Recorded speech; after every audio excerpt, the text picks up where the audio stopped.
After going through this video आप HTML और उसकी सिग्निफिकेंस को एक्सप्लेन कर पाएंगे और अलग-अलग टाइप के HTML टैग्स, एलिमेंट्स और एट्रीब्यूट्स को समझ पाएंगे। अभी तक हमने HTML के बारे में थोड़ा बहुत डिस्कस किया है, जैसे क्लाइंट सर्वर कम्युनिकेशन में जो हमने HTML रिस्पॉन्स या फिर किसी वेब पेज का HTML कोड कैसे देखते हैं। तो आगे बढ़ने से पहले चलिए HTML को एक फॉर्मल डेफिनेशन देते हैं। HTML stands for Hypertext Markup Language।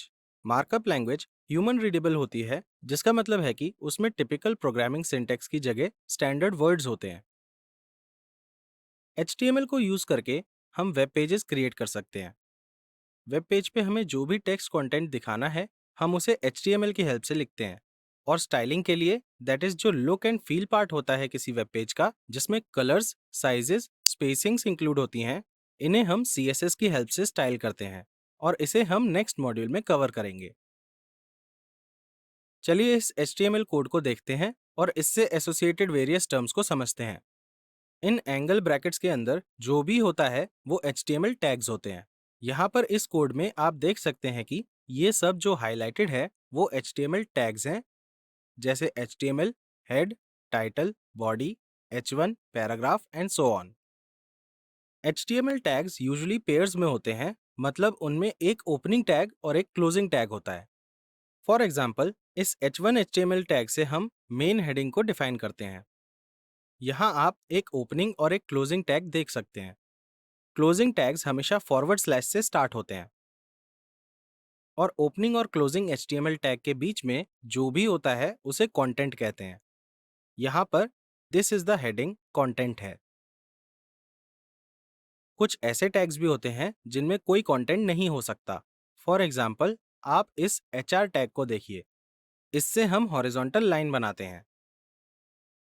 ऐसे टैग्स के लिए हमें सेपरेट ओपनिंग और क्लोजिंग टैग्स की जरूरत नहीं होती है और ऐसे केसेस में हम सेल्फ क्लोजिंग टैग्स यूज करते हैं। तो सेल्फ क्लोजिंग टैग्स ओपनिंग और क्लोजिंग टैग्स का कॉम्बिनेशन होते हैं। क्लोजिंग टैग्स की तरह सेल्फ क्लोजिंग टैग्स में भी फॉरवर्ड स्लैश होता है, लेकिन टैग नेम के एकदम बाद। हमने पहले कहा था कि इस टैग में कोई कंटेंट नहीं हो सकता है। इसका मतलब है कि अगर आप HR टैग में कोई कंटेंट एंटर करेंगे तो वो कंटेंट आउटपुट में प्रिंट नहीं होगा और हमें बस एक हॉरिजॉन्टल लाइन ही दिखेगी। अब कुछ टैग्स में आपको की वैल्यू पेयर्स दिखेंगे, जैसे ओपनिंग टैग्स में कोई एक चीज किसी दूसरी चीज के इक्वल होगी। फॉर एग्जाम्पल, ये ए टैग या एंकर टैग है। आप ऑब्जर्व कर सकते हैं कि ये की value pair, that is href, एक लिंक के इक्वल है और इमेज टैग में src भी किसी चीज के इक्वल है। ये एडिशनल इंफॉर्मेशन जो किसी एलिमेंट को पास की जाती है उसे एट्रीब्यूट्स कहते हैं। एट्रीब्यूट्स ब्रैकेट्स के क्लोज होने से पहले ओपनिंग टैग्स में प्रेजेंट होने चाहिए और ये हमेशा डबल इन्वर्टेड कॉमास में एनक्लोज्ड होते हैं। अब आप पूछेंगे कि एलिमेंट क्या होता है। एक ओपनिंग टैग, क्लोजिंग टैग और उनके बीच के सारे कंटेंट को हम HTML एलिमेंट कहते हैं। जैसे ये बॉडी एलिमेंट है और ये H1 एलिमेंट है। अब अगर आप इस HTML कोड को देखेंगे तो आप ऑब्जर्व करेंगे कि HTML एलिमेंट्स को हम नेस्ट कर सकते हैं, जिसका मतलब है कि हम उन्हें एक दूसरे के अंदर प्लेस कर सकते हैं। आइए इसे सिंप्लीफाई करके समझते हैं। यहाँ पर आप बॉडी एलिमेंट देख सकते हैं जो HTML एलिमेंट के अंदर प्लेस्ड है। इसका मतलब है कि बॉडी एलिमेंट HTML एलिमेंट के कंटेंट का पार्ट है। हम ये भी कह सकते हैं कि बॉडी एलिमेंट HTML एलिमेंट का चाइल्ड है और inversely HTML element body element का पेरेंट है। अगर आप ध्यान से देखेंगे तो आप ऑब्जर्व करेंगे कि हम HTML एलिमेंट्स को एक दूसरे के बाद भी प्लेस कर सकते हैं, जैसे बॉडी एलिमेंट को हेड एलिमेंट के बाद प्लेस किया है। यहाँ पर बॉडी और हेड एलिमेंट दोनों का पेरेंट एलिमेंट सेम है, that is the HTML element. तो हम कह सकते हैं कि हेड एलिमेंट और बॉडी एलिमेंट सिबलिंग्स हैं। ऐसे ही HR एलिमेंट H1 एलिमेंट का सिबलिंग है।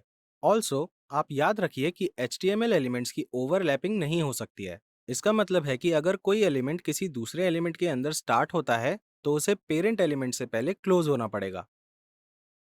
आई होप कि अब आप HTML टैग्स, एलिमेंट्स और एट्रीब्यूट्स के बारे में समझ गए होंगे। अब हम एक और एस्पेक्ट देखेंगे जो वेब डेवलपर्स के लिए बहुत इंपॉर्टेंट है, दैट इज इंडेंटेशन। मैं इस कोड को थोड़ा रीअरेंज करता हूँ। अब देखिए, does it make any sense? क्या आपको समझ आ रहा है कि कौन सा एलिमेंट किस एलिमेंट के अंदर प्लेस्ड है या कौन सा एलिमेंट किसके बाद प्लेस्ड है?